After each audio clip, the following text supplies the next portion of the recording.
Unakata kitunguu, ghafla machozi yanaanza kutoka. Umewahi kujiuliza ni kwa nini? Inafurahisha sana. Hapa ni mifumo miwili ya ulinzi inapambana.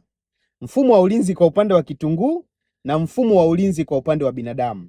Kinachotokea, binadamu anapopata kashikashi yoyote huwa anaachilia mifumo mbalimbali ya ulinzi kujilinda. Sasa hivyo hivyo inatokea kwa kitunguu.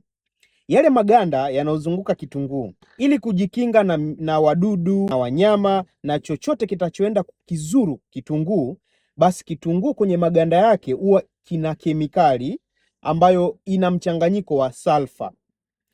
Pale ambapo mdudu ataenda kung'ata kitunguu, basi ile kemikali inaachiliwa kama matone kwenye hewa na kumdhuru yule mdudu, na pengine kwa sumu ambayo inatoka, kwa sababu ni binadamu. Binadamu kidogo ni kiumbe mkubwa, kwa hiyo inakuwa haiwezi kamdhuru kabisa, lakini kwa wadudu wadogo basi ile inawadhuru.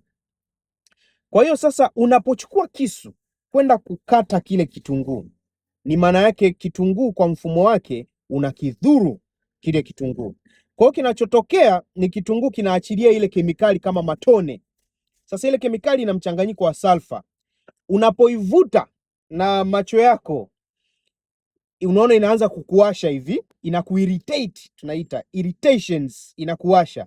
Sasa kwa mwili ile nayo ni ishara kwamba eneo la macho linadhurika, na kwa sababu mwili uko complex, unafahamu vitu vingi, unatambua ile ni kemikali ambayo inataka kudhuru macho. Kwa mwili na wenyewe unaachilia mfumo wa maji kama machozi ili kusafisha ile kemikali kuondoka kwenye macho yako isikudhuru. Kwa ndio maana ukiendelea kukata kitunguu kinaachilia sulfa, inakuwasha. Mwili na wenyewe unaachilia machozi. Twende kazi.